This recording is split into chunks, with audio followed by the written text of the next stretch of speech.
Hi, welcome to the Dumps, the place where all your sign needs. I'm back. Yeah, it's been like a 3 week long break. Surprisingly long. And you may be thinking, where have I been?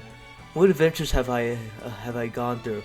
Oh, I've been on wait lists on Letterboxd. What have I been doing? I've been doing nothing. I got a new microphone, I guess. And today, I'm here with Chaos, Beetle Frontiers. Introduce yourself.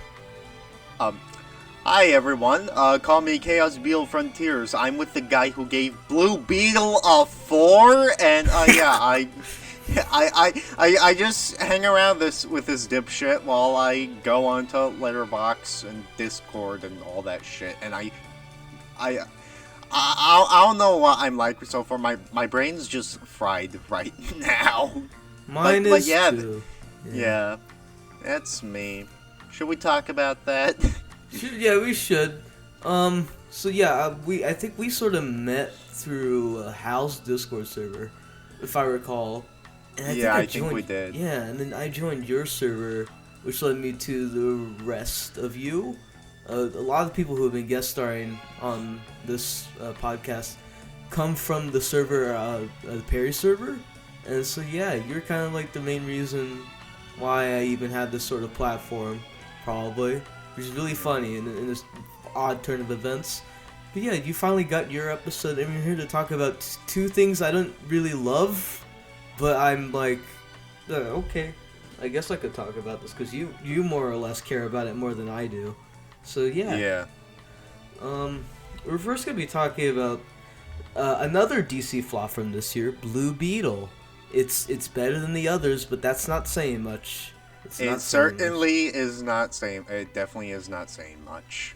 Yeah. So yeah, Blue Beetle. I guess you can introduce that since you're way more knowledgeable on this. Actually, for both of these, but yeah. So Blue Beetle is one of my personal favorite movies, but that solely comes from like an experience where I have watched it a total of 4 times, 2 of which in the theater. And before the Blue Beetle experience, I'm familiar with all of the comics, or at least most of them. I've read all of Jaime's runs. Cool. You said something about like how this Blue Beetle movie is based on a specific run of comics from like the 2000s. Forget which. I did some research like before the film, and from what I've picked up, especially after watching the movie 4 times, it's not based on the specific 2000s run, though it does draw elements from it to make it better than the New 52 and Rebirth runs. New 52 especially is horrendous, but basically, what the film does is like draw a few elements from the New 52 in terms of lore, specifically when it comes to the Scarab. And I believe also draws some inspiration from Injustice 2. But I'm not very familiar with Injustice 2, so yeah. I don't know where it draws from there. Okay. Well, this movie adaptation, as someone who doesn't give a shit about what a Blue Beetle is, it's mostly fine. It's stupid, but it's mostly fine in terms of a story. For the lore implications, I'm more or less kind of like, I don't give a shit. A lot of this movie is just very stupid. With a lot of my experience watching the movie, I've come down to the opinion of, okay, my favorite parts of the movie are its general settings, its respect to Latino culture, which I have addressed as someone who is part Latino, and the main cast of characters. What I'm less fond of is the villain, Victoria Cord. I've only seen it once, and I'm kind of blurry on it, but I do remember her being very just cartoonishly evil to a point where I'm like, I can't really believe in this. And, of course, her henchman, I forget his damn name, but he was super boring. Yeah. Carapax. Yeah, Carapax. He And then just Dr. like Sanchez, which is just a waste of Harvey Guillen. yeah, that's just a waste because he has one good moment, but then when it happened, I was thinking, where the fuck have you been? I don't give a shit about you. Why were you talking as if I know your name? I don't know who you are. I get your point, but I don't think it was led up to. And then, yeah, for the talking about the previous villain, I was about to ramble on about. He sucks mainly because he has some implications of how he's being like a hardened like warrior. He's been in the army. He's sacrificed a lot of his body in order to, I guess, be so dehumanized from like who he originally was and his family, which I kind of like that in concept. But the thing is, he's just sort of just I I hate. He has I a hate lot using of villain. yeah. I hate using this cosmonaut term, but it's like the RGB or whatever the fuck he says, where it's just like a gianter version of Blue Beetle. It's like a more military-fied type of way, because this was before they could even get the Scarab, and it's just like, Yeah. I don't really give a shit, and then you finally dump all this info on me as if I'm supposed to care, because just by saying he had a family, therefore I'm supposed to care about his personality or all that. But we don't get much hint to this besides just the implication, not really necessarily the visual storytelling or what it's trying to tell us without, info dumping on us. It's just sort of like, I can like give like a bit of context for Carapax because I've also read the comic run he's most prominent in, that being the Len Wein Blue Beetle run. mm-hmm. So basically they changed a lot about Carapax in this film. Like, not only is Conrad, not Ignacio, Conrad Carapax pretty much just an asshole in the comics as a rival archaeologist to the very first Blue Beetle. But on top of that, the robot body that he inhabited wasn't even an OMAC or Scarab tech, which also leads me into Victoria Cord. Well, man, So, you can go ahead on that. Basically, Victoria Cord is a Blue Beetle villain that was exclusively made for the movie, but the issue comes in with the fact that beforehand she was introduced in the Josh Trujillo Blue Beetle comics, where she's infinitely more interesting there. And on top of that, in the movie, she basically fills the same role that Ted's uncle, Jarvis Cord, filled in the comics, that being building a whole giant robot army, just with more commentary on a lot of military industries and OMAC tech. Yeah. That whole aspect would be way more interesting, and then from hearing from the comics, it sounds way more interesting. But here, I'm just thinking we could get back to the whole Jaime side of everything, because he's a decent protagonist, and so is the rest of his family, which I guess we can also get into there. Yeah. I like a lot of what they set up as, where they kind of just want Jaime to be successful, but also they wouldn't tell him about a lot of what's going on. Because when he first arrives, there's a stupid ass line where this dude just where he's just like, "Oh, do I look nice?" It's like, "Yeah, you look 6 figures in debt." 6 figures in debt. It's so dumb. It's so dumb because first of all, this is a public airport. What the fuck are you talking about? Why would you say this to some poor kid? I guess it's like the honest truth. But what type of person does that in public? I don't understand. Second of all, like, he wouldn't get that. And third, I'm pretty sure Jaime, he understands what he was going into for college, because it was already a struggle to get there in the first place. And he knew his family worked hard to get him there. And so when he sees them all just, like, hiding their issues, it's like, that's when he really shows, like, how much he does care in some way. But, yeah. I don't know. That whole line, it's just one single line, but it bothers me so much. It's so annoying. The funny thing is that I did watch... Okay, so before this recording, I did a devilish thing. I watched a Pillar of Garbage video. Oh, what the fuck? Yeah. And so basically, one point that Pillar of Garbage acknowledges is that, okay, lines of dialogue aren't entirely based in reality and can help illustrate a point, but like, I feel like there's better lines in the movie that illustrate this, like the one he uses as an example for it in the video. Um, Deliveries are downstairs. It's better than six figures in debt. Yeah, it's just six figures in debt. Like, what the fuck are you talking about, bro? Leave the poor kid alone. Like, I don't get you. Why are you Yeah. here? What was that line for? It's like, like we could get that from the other scenes after this point, but yeah, I guess so. Yeah, I feel like the most I can say about this movie, aside from it just being one of my personal favorites due to my connection to the comics and also being important to me thematically, is that I liked it when the robots punched each other. I And then think the bug did the fart. Yeah, yeah, Jesus the Christ. 4K bug fart. Oh Jesus. Yeah. Oh my god. I did like that they made Ted Kord's tech like a little more juvenile and fanboyish, since juvenile and like that sense of humor to Ted is like accurate to the comics. Like, okay, unlike Flash, I do feel like Blue Beetle actually does respect its source material a lot, but at the same time, bug fart.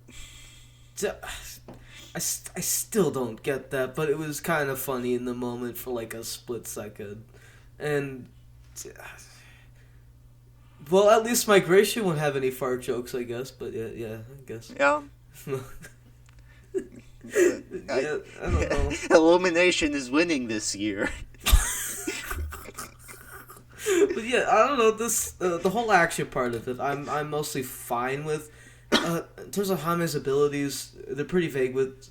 Well, they aren't super vague with it, but they just say Yeah. you can create whatever you please. But what's the definition of that? Does he have to know like the science of it, the whole physics of it, or can he just say this and then refer to this? Then he could obviously do way more creative stuff than what he does Yeah. in the movie.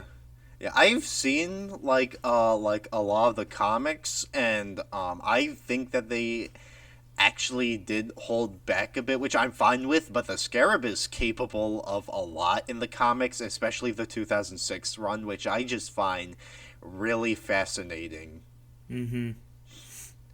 Cuz like in the 2006 run, it's just really cool stuff that I want to point out. It's like the Scarab can pinpoint the location of any person that Jaime's met, and also can make materials like paper out of dead cells. Yeah, I don't know. I like that sounds way more interesting than this, where it's just like, oh yeah, this tech Yeah. was previously also built, and there was also like a previous Blue Beetle is what they're trying to do. Like, I'm pretty sure that's what Yeah. fucking what was the uncle's name again? Rudy. Yeah, Rudy. He talks about like this previous Blue Beetle. So when you see this Blue Beetle-esque suit, did you not realize like how this could be connected to that? I guess he didn't know that, Yeah. which is weird. I don't get that. I mean, Jaime's usually got like a pretty drastically different design compared to Garrett and Ted, but you know. Here it's like, okay. There's another thing called, it's literally Blue Beetle, and then you have the suit that looks exactly like similar to that other superhero that your uncle knows of, but he never said anything. I do like the uncle. He's pretty funny. He's enjoyable. Yeah, I think George Lopez did a good job. George Lopez did a good job. He was entertaining. I don't know how he made all that technology. Like, that's the thing that he made in the van. I forget what it was for specifically. But the El fact that he had that- Chapolino. Yeah, no, but I think he made like some sort of technology in there, which I don't know how he did that. They just say, "Oh yeah, I made it in my spare Yeah. time." Like, where'd you get the Yeah. materials? When did you have the Yeah, time I to mean- do this? Yeah, I mean, in all fairness, all it just really was a simple signal jammer, so. Yeah, but still, I don't know. Mm. There's just because they're in like a financial crisis, yet he somehow is able to build this. I guess he made it from scraps, but I don't know how he did that. Fucking Christ! And He just did. He's built different.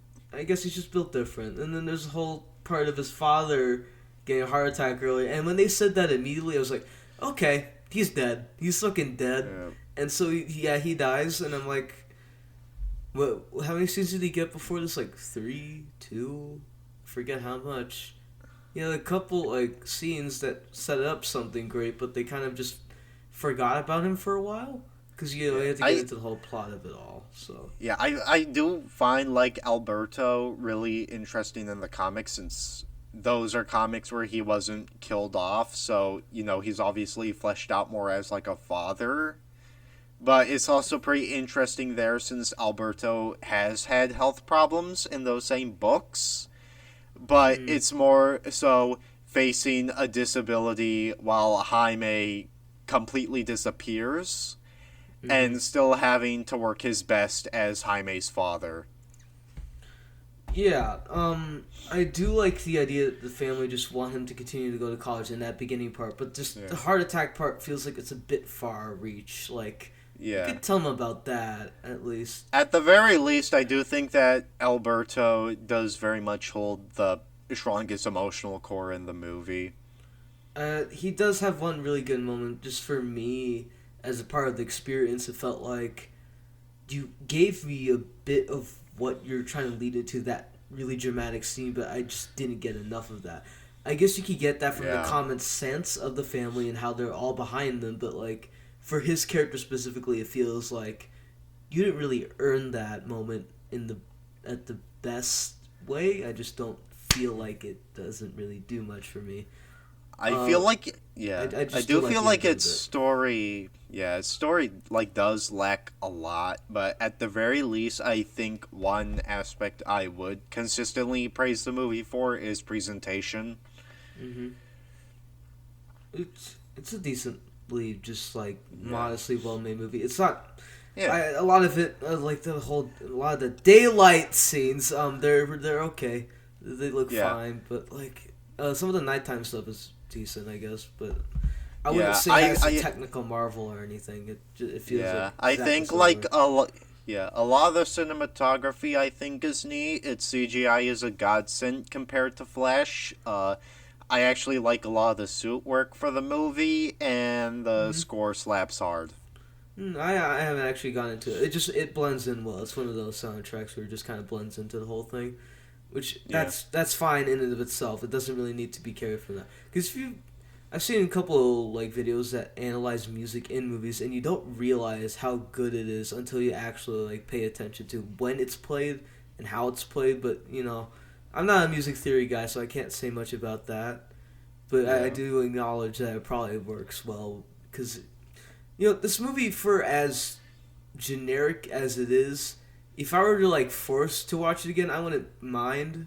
It's just I wouldn't really rewatch it in my own time. It's just a movie that I could put on, like sure, it's competently made from a technical aspect, but its whole story is kind of, bleh, but like it's if I were to turn my brain off, I guess it's fine, but I just wouldn't care enough to continue to indulge on discussing this.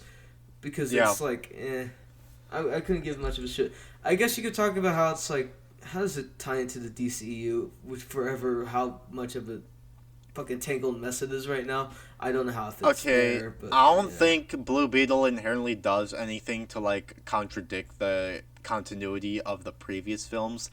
But at the same time, it's pretty much just nothing for the DCEU, especially since, the movie, while bombing at the box office, was received well enough to the point where Jolo Mariduena is continuing as Jaime in James Gunn's DCU. Well, he's a decent actor. Yeah. He had a couple of weird lines here and there, but like besides that, he was pretty good. He's pretty much the perfect fit for Jaime, in my opinion. Yeah, he's got the look. I don't know what else I mentioned. I have very loose notes here. One that always caught my eye was that during the opening credits, they show like Blue Beetle being used in like ancient Roman, like Egyptian times. That's part of the lore. I don't know about that, but that sounded a bit gay to me. To be honest, it sounded just a bit like, okay, I guess that happened, but I don't know why you put that there. It wouldn't really make any sense, but I guess it happened. It's like, oh, I guess the Blue Beetle created the pyramids of, I don't know. I don't Yeah. get that. I don't fucking get it. But yeah, that's Blue Beetle for me. It doesn't really, I don't have much to say on it anymore. Yeah, I don't have much else to say either. I really love it, but, Subjective. Curse you. Yeah. But yeah, on to another show that you also still really like as much as Blue Beetle. It's My Adventures of Superman, which I had to fucking binge watch like near the end because initially I watched about up to the Kiss Kiss Portal episode. I think at that point is when I stopped, and I didn't log it for some reason, but I do remember watching it when it initially came out, and that's around when I just kind of dropped the show for a while, and then you proposed this episode, and I had to rewatch the first two episodes in the first couple of days, and then I just rewatched the entire rest of it in like a day in VC, so it was kind of a hectic process, and now we're here. It's a show that, how long has it been since this got off the air? Because it started premiering in August and it stopped around like September or so. Yeah, the very first day of September. Mm-hmm. So yeah. Before I get into the show more, I do want to clarify something. I very much do prefer this show over Blue Beetle. Mm-hmm. It does have stronger rhythm moments than anything in Blue Beetle, so yeah. Yeah. Goodness. Yeah. So, okay, I'm just kind of wondering, do we want to go over general points for the show or episode by episode? Because I know that we have some agreements and some disagreements. We could go general, and if we want to talk about specific episodes, we could go into that. Yeah. If we're starting with the general, then I'm probably going to go into my problems with the show first, because that was something I did highlight in my review for the show when I first posted it on Serialized. Yeah. So I feel like watching the whole season 3 times over now, my biggest issue with the show probably is like how little breathing room there is, like, at all. Oh yeah, no, that's one of its biggest problems. For me, it's always been kind of the pacing for me. Yeah. I feel like the 13 episodes would have made for a nice sweet spot and resolve some of the problems I'm about to go into, because to compare it to another show, which I do think is personally weaker than Moz for reasons I'll get into, Spectacular Spider-Man, that each season for that show has 13 episodes and has a lot more breathing room to set up what it's working with and to work with its characters before getting to its Sinister 6 episode for episode 11. Moz has its Sinister 6 episode for episode 8, and it doesn't even have a first episode that sets up and establishes every single character that you'll see in the season like Spectacular does. Yeah, it's just in general, the villains. I do think each one of them were set up efficiently, but I didn't give time to understand them in a more, like, consumative way where it's like you get something to chew on there. Here I'm like, okay, so there's a lot of them. The Intergang, I understand their dynamic, but I don't really know anything about them at all. So I'm just kind of thinking, oh yeah, they're there. I feel like there's a lot of interesting subtext that you could pick up with Intergang. Again, it's subtext, but it's like details that I do appreciate rather than actual writing that I do think could be very much improved on in season 2. Yeah. I feel like the biggest culprit of the crunch time, though, is definitely Heatwave. Oh, Heatwave just kind of was there and what they thought was like how like Superman was like after them, even though clearly that Slade does not look like fucking Superman. So I don't know what you're thinking. Yeah, I don't I'm know. Bro needs glasses, like for real. What the fuck? What are you yeah, looking at? I'm sort of I'm sort of willing to let that slide since like throughout a lot of the episode, Rory doesn't make direct contact with Slade at all. Like No, she no, no, no. I get mentioned, that in it's like the specific episode because there's a lot of smoke, yeah, and along the chase he just keeps running. But like in previous incidents, like I don't know how she came to that conclusion. I guess you could see, like I guess like a lot of the criminals are sort of interconnected, so they tell each other about these things. That's like the yeah. assumption, but they never really actually reveal any of that or imply any of that. It just sort of like, I guess that's what they think. I guess I don't know. Yeah. I do think that easily the worst villain of the show by far is Slade. Oh yeah, Slade fucking sucks. He's just like Yeah. I don't I'm gonna know. Yeah, I'm gonna go over this in like more in depth. Every other villain, like the main, like for me, the main five, Inner Gang, Livewire, and Heatwave are just characters I have a very massive soft spot for, or Parasite and Mixia Spitlick, which I do think genuinely work great on their own. Plus the general. Here's Slade's problem: you take John Corbin, aka Metallo, from the comics, and you literally remove everything that made his character special, and you have this show's version of Slade. Yeah, he's just very. He's not a special boy. He's just like there. He gets like his signature like fucking eye scar, but like, what does that mean? Doesn't really mean anything to me. Cause fucking Livewire only has like one interaction with Slade before fucking ripping his eye, and it's a mostly just fine interaction. I have no strong feelings either way, and it's kind of there. I wouldn't. Yeah. I don't give a shit. I And think the yeah, scariest part about it he's for just me there. is that Slade and Livewire somehow, in some way, became the second most popular ship for the show, and I Huh? absolutely fucking hate that. Yeah. Can you say that again?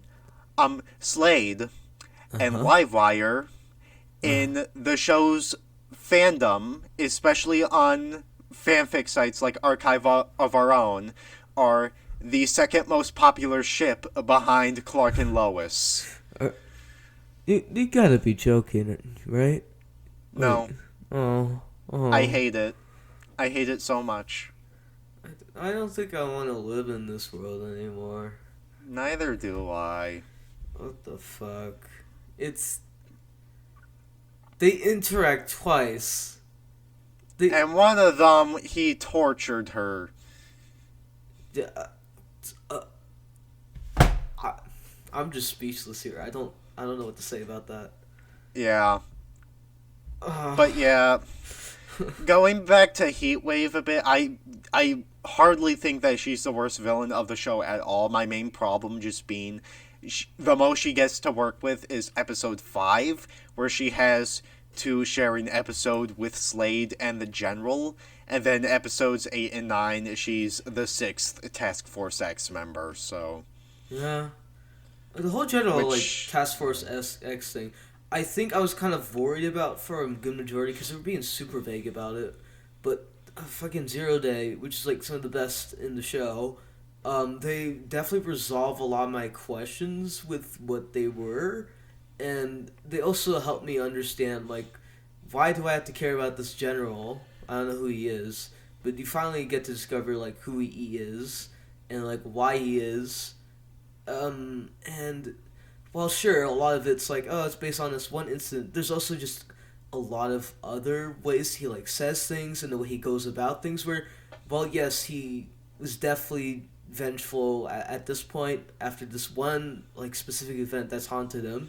There's also enough to consider that the fact is that he's also sympathetic. Once he learns that Superman doesn't even know what's going on, Clark doesn't know like why his people would even come here to invade because he doesn't understand Yeah. the context of what's going on because his father, they don't speak the same language, and that clarifies a lot of that too. which is in with that cliffhanger, and a lot of that is really cool. So yeah, a lot of the show kind of hinges on those final couple episodes being pretty good, to where I'm thinking this show has a lot of potential. It's just that a lot of the earlier Yeah. stuff feels like you're appetizing me, but you're not really giving me much here. Yeah, I kind of get that, since my main stance on Moz is that I can't really rank every episode individually, because each one mainly serves as like a point where it's building up to something bigger, and each one brings their own importance to the table. I will bring up my personal least favorite episode in a bit, but I do want to clarify this isn't like the MCU where it's like a basically just a drawn out movie. I do think that each episode is distinct in their own way. Well, it's because they introduce a lot of things. It doesn't feel like an MCU show where they're dragging on that mystery. The only MCU show I've seen is WandaVision, and that's a terrible show. It's really bad at mysteries. It's really Yeah. bad at a lot of things, actually, but I don't have time to speak on that. Plus, it's been a while since I've seen it, and Yeah. I don't plan to The watch other, it. yeah, the So, others I've seen, that being Loki and She-Hulk, are even worse, and I don't even want to get into specifics for that. Both of them are fucking terrible. yeah, for a mostly just fine to kind of bad show, it really does like hook, line, and sinker with those final three. I'm impressed by how well they work for what they are, but yeah, Yeah. they're good. They're good. They're surprisingly good. Yeah, they're my personal favorite episodes. You want to know what makes them especially impressive, like Zero Day and Hearts of the Fathers, being like the my personal favorite episodes of the show, is that for as much as I do love this show, I will concede in that Kiss Kiss Fallen Portal is easily the weakest of the 10 episode lot. Yeah, episode 6 and episode 7 back to back were kind of like a wake up call. And I'm like, what the fuck is this? I don't know what you're doing here. You're Yeah. really dragging it with me.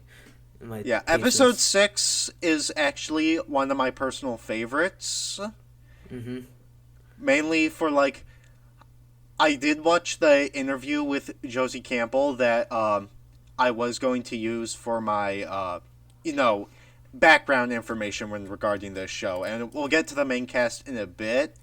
But I do kind of like, with okay, Jimmy previously did know that Clark was Superman, and he didn't want to push it onto him like front and center, because he figured it was a sensitive subject. The moment that he bring it right to him, it would just make things worse. And apparently, as the producer Josie did point out, there is actually some neat nods that build up to this when you rewatch the previous episodes.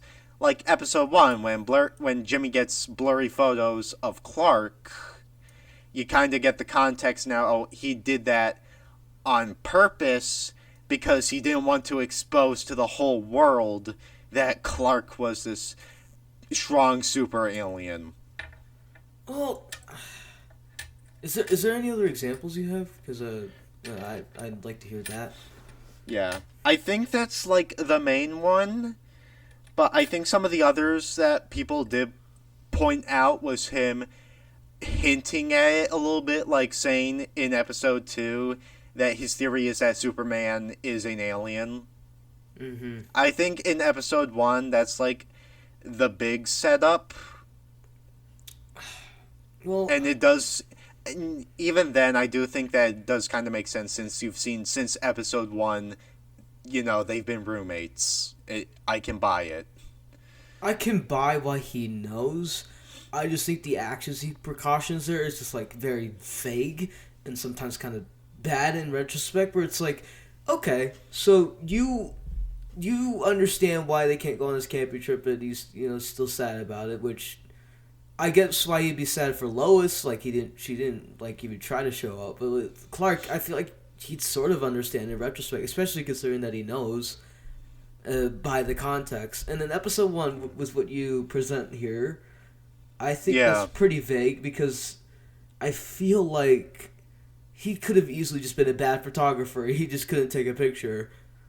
And I don't know if that's like a strong enough foundation to make it be considered a good twist. I just don't think it makes a lot of sense, and I feel like I feel like Jimmy would have been a lot. I know like he doesn't want to get into like Clark's personal space about it, but at some point he has to confront him about this, especially by like, oh, I don't know, episode 4 when all that shit goes down. I feel like he would eventually like have to say something about it, but he kind of just doesn't, and then that whole thing is just like kind of messed up by just this whole episode that revealing that, and that kind of brings down the episode for me. I do like a lot of the French monkey and the brains like whole escapades. I like that. It's I don't really cute. like the portal stuff, but like them as characters, I'm fine with. I like them. I always kept on thinking, the black hole stuff is like it's Interstellar, except not terrible, because they're building the black hole as like a gateway to another event, as to other dimensions, not building a black hole so you can study what's in a black hole. A black hole kills you. Boo, der. No, der. Fucking Interstellar sucks ass. It does, and I haven't even watched it, and I would give it a 4. Oh boy, it's a garbage story, but it's also a Nolan film, so it looks really nice. Yeah. That's it. But back to like Brain and Mala, the French gorilla. It was really fun seeing them, especially since I grew up with them with the Teen Titans cartoon, and on top of that, they've been a gay couple in the comics for like decades. They're actually one of the longest running gay couples in comics, so. And they're nice, but like the whole like the backstory makes a lot of sense. Like, but they didn't just leave the base like that for a while, and they just assumed that things were fine there, which is really weird. To think about. Yeah, from what I've gathered from what Mala said in the flashback, when they deliberately set off the black hole to make their escape, and Brain lost his body, pretty much everyone else was lost in that blast. Then Task Force X labeled it as no survivors, and then ever since it just became a site that they generally avoided until the Omega Red Sun field got destroyed. So yeah, there's the whole like anti like Superman like whole like security around the area. I don't know if they ever use that again, which is weird. Yeah, Almacs are weird. Yeah, and then there's all the security defense. I like a lot of that stuff, especially the part where it's like, how did you know you were bulletproof? Well, I just knew you were it. That moment's really cool. I think the security was built by Brain and Mala specifically, so. Yeah. Yeah, well, after they go into hiding. Well, they do take over the base, so at that point they could have used that technology, which is another whole can of worms. But my personal favorite, I was going to say, my personal favorite thing about Brain and Mala is what I got from the interview again. Josie Campbell did state their reasons for using the duo outside of them already being in the original pitch. Mm-hmm. One of the reasons being, like, there's other gorilla villains that Superman had, like Ultra Humanite and Titano, but part of the pitch for the show was to be something familiar, yet different enough so that way they weren't just telling the same story over and over again.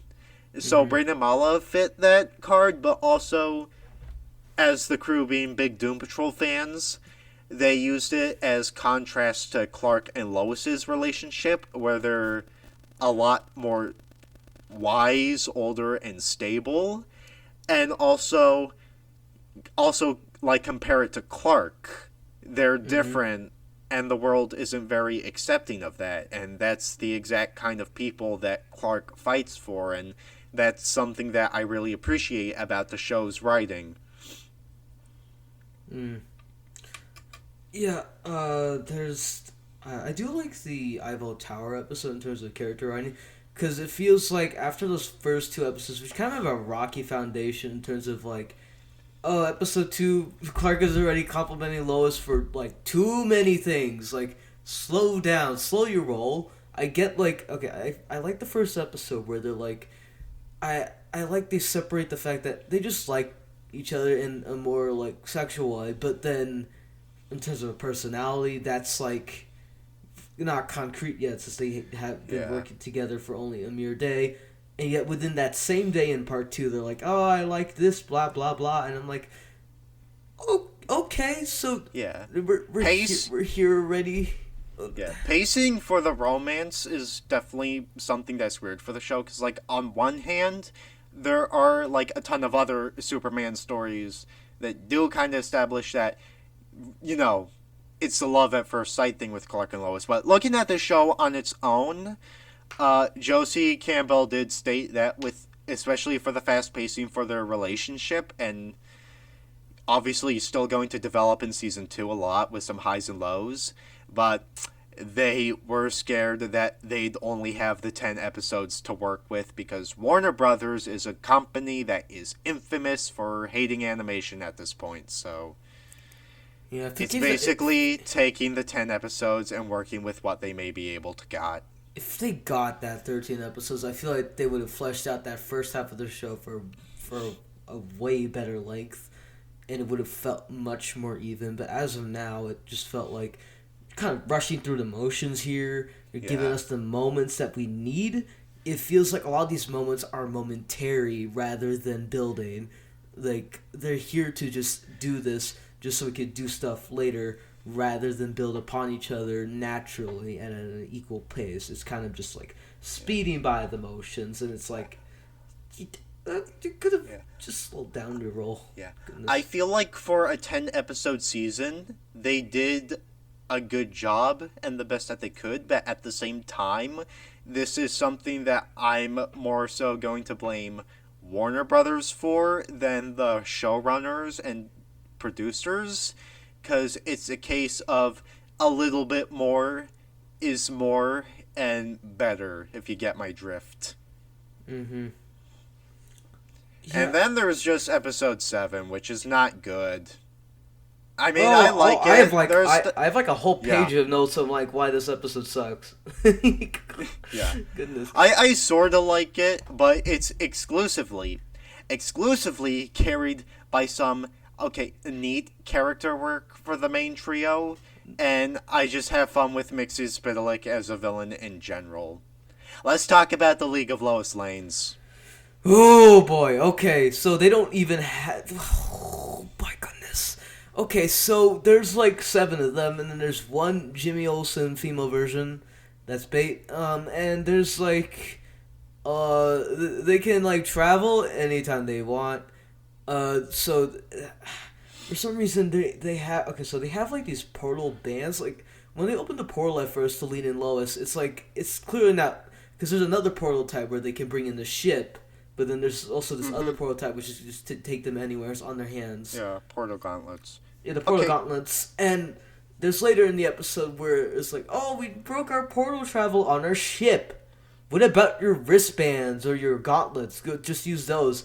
And that conflict would have been resolved too easily. Like, they would have gotten there before, like, Clark did, before Lois did, and just like it was a lot of things. Yeah, the funny thing is that they do use their polar gauntlets to go to the ship, but they get there before Mixie causes chaos. No, after Mixie starts causing chaos. I just don't know the time frame here, so it's like no matter how much time frame you had, you could have gotten there before, no matter what.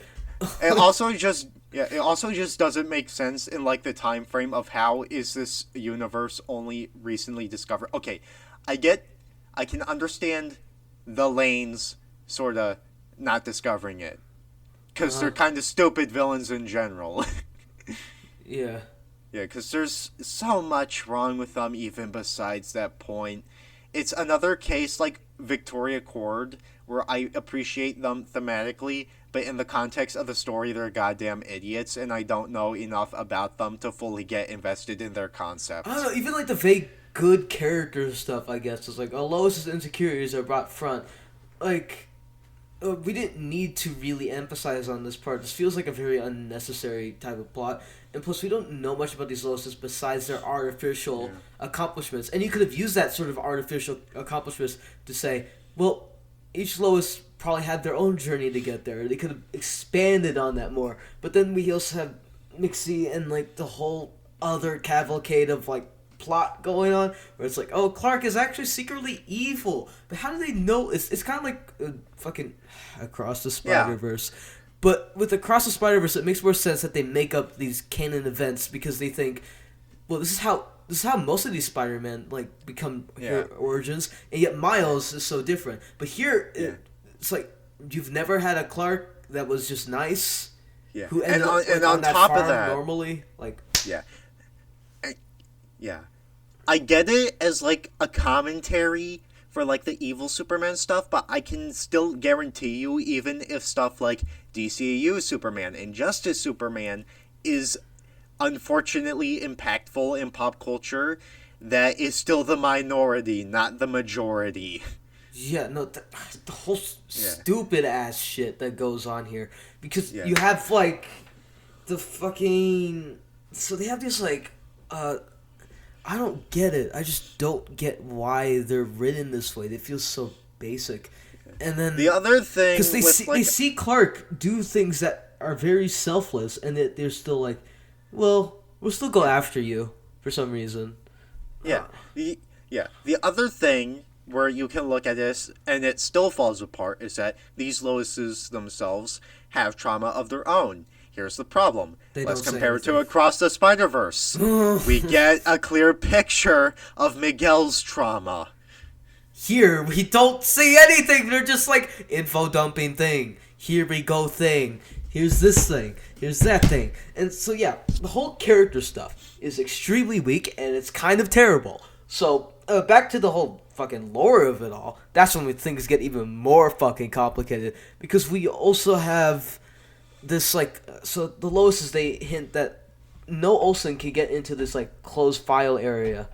But they didn't think about, like, the other Loises. How does their technology work? So just any Lois can access this locked room, and yet they still have, like, these protective files for Superman, which makes no sense. You can allow anyone to get into the file room, but you can't let them access this one specific file. And so, why don't you double that? You have 2 layers of security, and only one of them work. Like, what are you doing?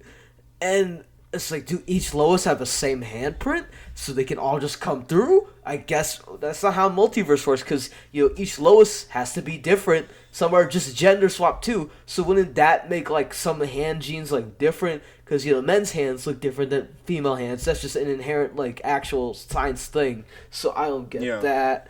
And just in general, just, like, when Mixie gets the whole chaos fucking, like, crown thing... So they can create all these portals, and from a visual standpoint, you can't see through them. And yet Lois and Jimmy somehow figure out how to stop them by figuring out where the portals are trajecting towards, even though they're all very randomly placed. So that makes no sense. And then the whole, like, I love you moment just feels very, like, artificial. Like, if they weren't, like, super in love with each other before this would have felt way more earned, but we're just kind of, like, going in and out. And a lot of the reasons why they're going in and out of this relationship just feel very hollow to me. Yeah. The other thing, especially with that, I feel like the rest of the kisses in the show between them are a lot more effective, including the final one at the end of the episode. Yeah. Goodness. And on top of that, another sin that I feel like the episode commits is that the only things that it really pushes for me are Mixie Spidlick being a capable threat, bringing Kryptonite into the picture, even though previous shows and previous incarnations, Kryptonite was part of Krypton blowing up, but this is them doing something different, I suppose. And the very weird evil Superman commentary. Notice how not once I brought up Task Force X when literally every single other episode does something to forward that plot. Yeah, no, this feels like such a drastic turn, because when we get here, it feels like I just skipped, like, 5 episodes, and we're into, like, they're already dating, but, like, they want to have this perfect date, because, their previous dates have been bad. But no, this is their first date, and they want it to be perfect, even though their relationship is kind of based on a rocky system, where it's like, yeah, I'm starting to trust you. It's like, feels like you're starting to get there, but we're not that first date. Like, slow the fuck down, because we're not there yet. We don't feel like we're there, because Lois legit almost killed herself because of, like, how she couldn't trust Clark and how she gave him every chance and opportunity to see if he could ever tell the truth. And even that whole thing feels kind of like, okay, so you can get, they look similar, but yeah, the obvious evidence was there, but what she's gathering feels very vague in the first place. So and even if she definitively knew that it was probably Clark and he just wants her to admit it, I just don't see the extreme in doing that. Maybe like injuring herself or doing something that's less killing herself but more like injuring herself. But no, she takes that drastic turn, and I just feel like it's a good characterization that they're both kind of at fault for not telling the truth, and truth is kind of a big part of like the core theme of the show, which I appreciate in terms of like writing a relationship, since that's very important in creating a healthy one. Here it feels like you're taking it to such an extreme that I'm kind of thinking this is kind of stupid in my mind.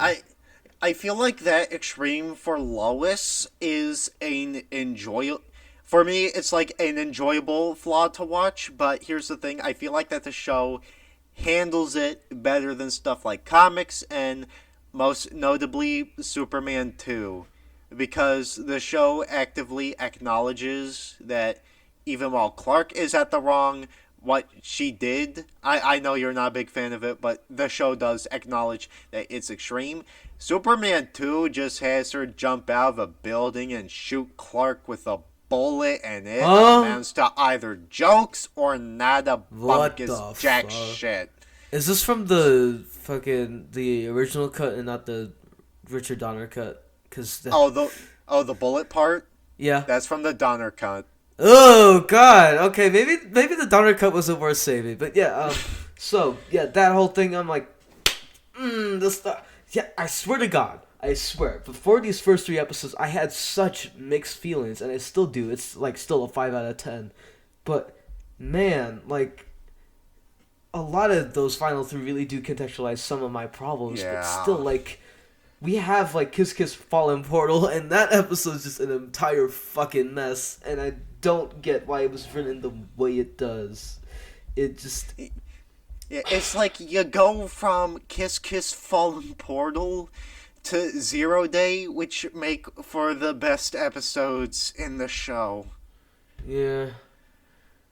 Yeah, especially since both parts do help elevate Ivo, this show's version of Ivo, to being the single best version of the Parasite by far. Parasite early on in his introduction of an episode, I was kind of thinking, okay, so he wants to present this, and he wants to do sell it, so this is before he turns insane, yet he doesn't have, like, the proper legal precautions and all that, and that's a whole other thing.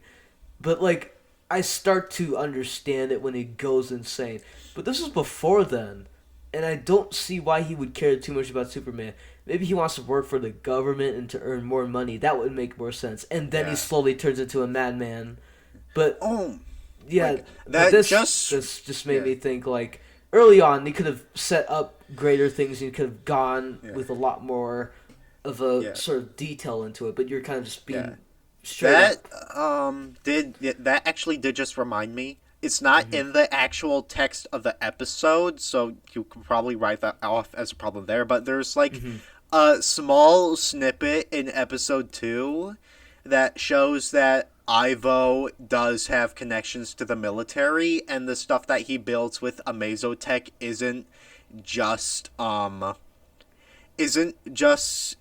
appliances for Metropolis. It's also military weapons, which kind of brings me into a small rewrite that I did propose for the show.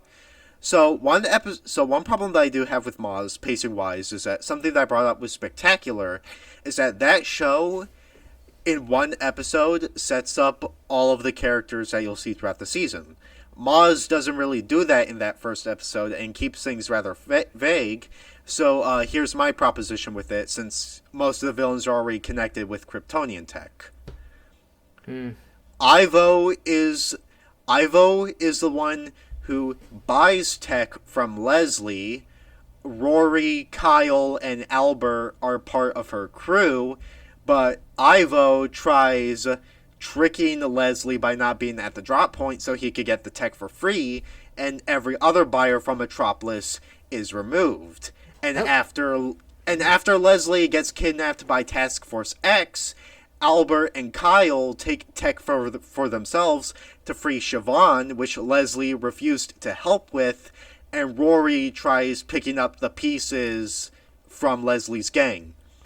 Yeah, no, that would make a much more compelling, like, element to the whole, like, trading of all these secret weapons. That would make a lot more sense and really hold together a lot of the show. But here it's just like I said, a lot of these setups feel so momentary that they kind of forget, like, the whole detail of it all, that they're just kind of like, this point, this point, this point.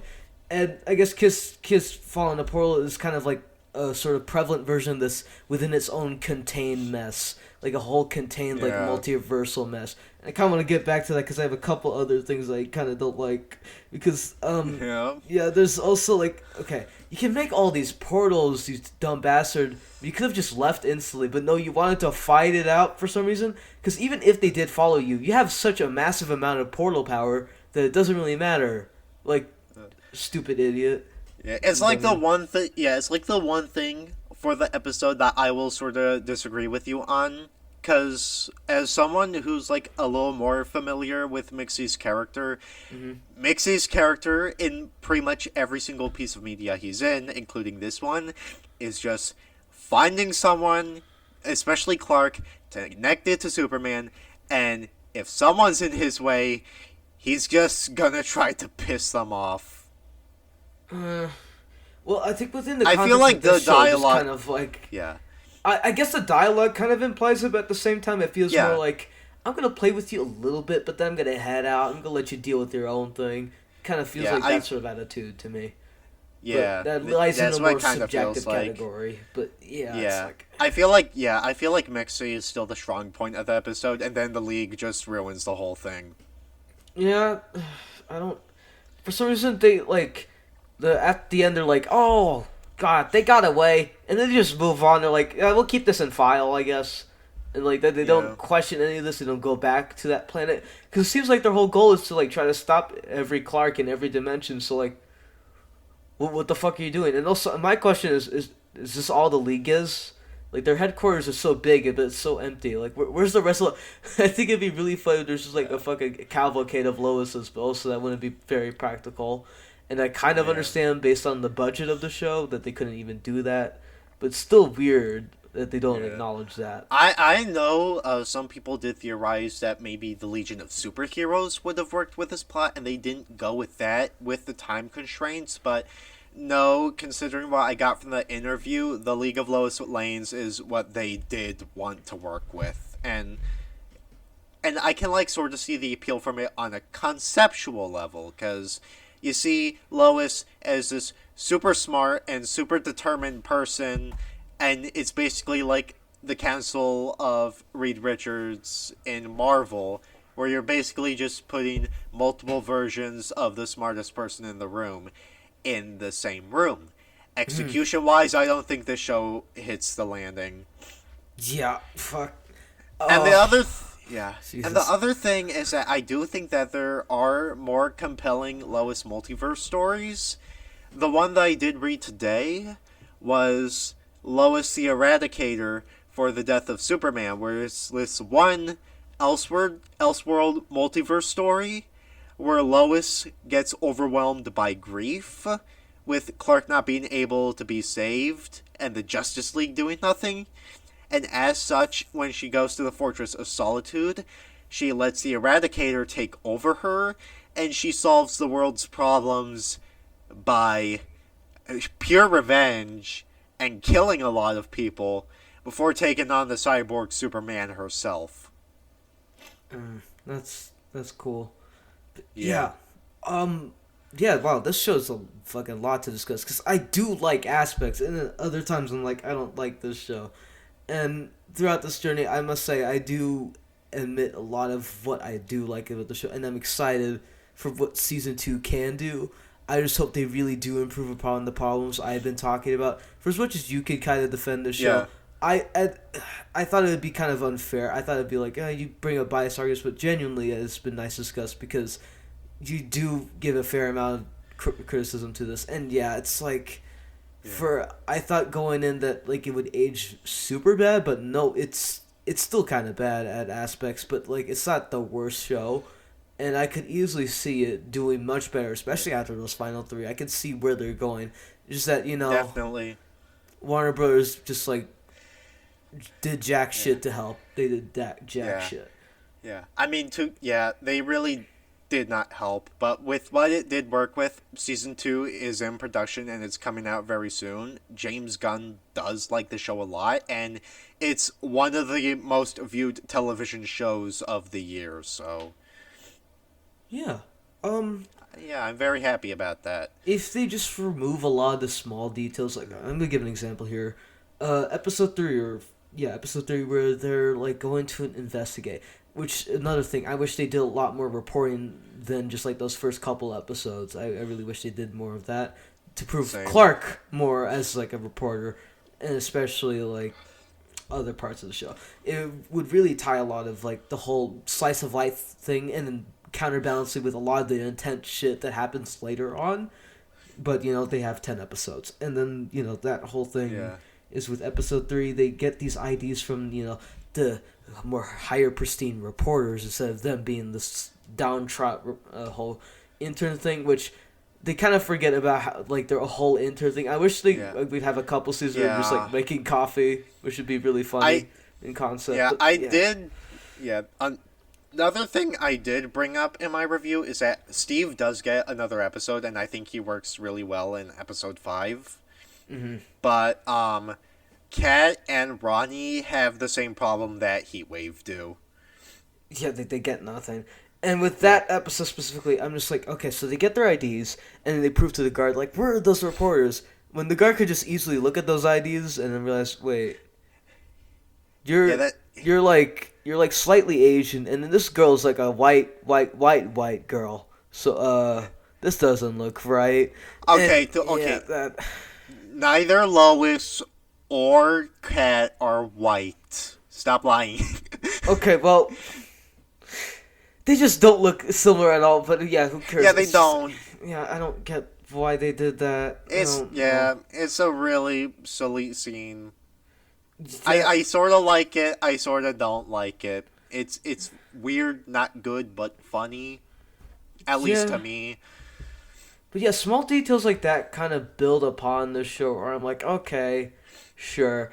And I don't know, this is weird, like, thing with me. When they do the obvious, like, oh, I'm just hiding my secret identity. Sometimes that works. I like the context of some of that works. But then other times they're like, oh, like Clark, they get separated by the ice, but they look on the other side, he's not there. And then they see Superman. Like, they could have connected the dots by then. Yeah. If they already saw the similar face structure. Like, fucking Lois's dad could see it instantly. But, like, no one else did. Like, even Lois got up close, like, somehow you didn't know that? Okay. Sure. I remember Josie in the interview did state that with the season finale, it was kept a little vague if Sam did manage to put the pieces together or not. But that was something that I was thinking about before, because when the show was airing its first few episodes, like specifically episodes 2 and 3, or 1 and 3, when Clark uses his powers in public, my main impression is that's kind of weird, but how you can turn this into a strength is that this is how Task Force X finds out that Clark and Superman are one and the same, and as such, Clark actively has consequences for doing this. Yeah. I don't know, Clark's whole excuse is like, okay, he's just always going out for bagels. Like, I understand, like, the whole getting sick part, although I just don't like how he just instantly leaves. That just feels just too cartoonish for this show. Because if you're going to follow the Superman logic where he just with glasses and he, like, undercuts his hair, it's like, okay, sure, we're following that logic. But then episode 10's like, okay, you can easily see through that somehow. So I don't know what side they're choosing. And then there's one bit where Clark is, like, flies away immediately when a kid's, like, right in front of him, and when he sees, like, all the shit go down, it's like, okay, what are you doing? And there's other parts of the show has a tangled logic that I'm kind of thinking, sometimes it's like coincidence, and it's like not the most annoying because you understand it based on the character standpoint and based on the context. But then other times, like, no, no, that's not how the world works. That's not how the characters work. I don't like that. It's Yeah. it's hard to love this show, but I like it at points, and I really do hope the best for it. Yeah. I know it's a bit more of a frustrating answer, especially for the people who are less biased or have less background to work with. But I feel like it does a lot more as and for a Superman show than a show on its own, especially since to address the series that I did watch before starting my adventures with Superman the Animated Series. One of the most lackluster episodic shows I've ever had the displeasure of binging through. Yeah, I know you've had very kind of bad thoughts about it. I don't know exactly what it was, but yeah. Yeah, if I can best put it like this, and like as like a little bit of comparison to Maz, so that way I can actually compliment Maz more. You know how in like a lot of episodes, one of Clark's main focuses is helping out his villains, especially something that he attempts to do in episode 5 when he recognizes Rory as a victim. STAS doesn't have that, and at worst, it has Clark nearly killing Metallo with like no consequences. Jeez, that's strange. And you know how like okay, so My Adventures with Superman has like one episode that explores Clark's reporter side, but as a whole the show does kind of strike that balance between Clark's identity, his normal identity, and his Superman identity, right? STAS solely focuses on Superman most of the time. Oh. Jeez. And you know how... I know you're not the biggest fan of Jimmy compared to me, and I know Jimmy's my personal favorite character in the show, but you know how, like, Jimmy is a person who actually does stand on his own and gets a lot of screen time, especially as, like, an equal to Clark and Lois. Yeah. STAS, Jimmy is mostly based on the post-crisis era, so this is mostly dated stuff. But Jimmy barely gets anything to work with, and also gets one of the worst episodes in the show. Well, that's great. Yeah. And there's so much other stuff, like, you know how Maz actively acknowledges Clark's immigrant status. There's barely any mental or emotional conflict for Clark and STAS at all, unless Brainiac or Darkseid are involved. Got it. Yeah, there's so much about STAS I don't like, and it's why I love Maz as much as I do. Yeah, no, the thing is, when you say it focuses me on... See, for as much as the show has faults in its world building, I do like the fact that I can feel a sense of, like, the presence of the world. You have the newspaper kids, you have all the little citizens, and it feels, like, homegrown, it feels right. Because when he starts just randomly gaining, like, fucking superhearing, which... I do have a problem with. They don't indicate like how his powers grow or how that works. But within that context, I do like the idea is just like going around helping everyone because that's how natural Clark is, and it really feels like natural. A lot of it feels natural. I feel like what you bring up with that, another thing that I did get from the interview, how they went about with him gaining his powers is that they start to pop up whenever he during situations where he needs and wants to help people, and also bringing it back from books like Superman Smashes a Klan, and also going back to like the origin episodes of the show, Clark has suppressed a lot of his heritage, or straight up doesn't know it, and the more that he starts to help people, the more that he realizes that he needs these abilities to help him out with these people, and that's why they start popping up. Superman Smashes the Klan, I think, is probably overall better than this show, and it's one of my personal favorite Superman books. Mm. Or comic books in general. It's fucking fantastic. Oh, well, you know how it is. Every day it can be a good or Yeah. bad thing because sometimes apparently Ghost and Salvax are being racist in Shadow Gamer 6's channel right now. Oh, God fucking... We're doing this while recording! But yeah, no, as I was saying, like, I see a lot of N-word use. Oh. Okay.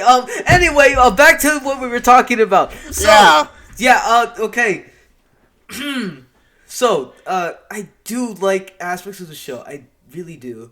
But yeah, overall, I don't have any much more else to say unless you do. But yeah, I like this show.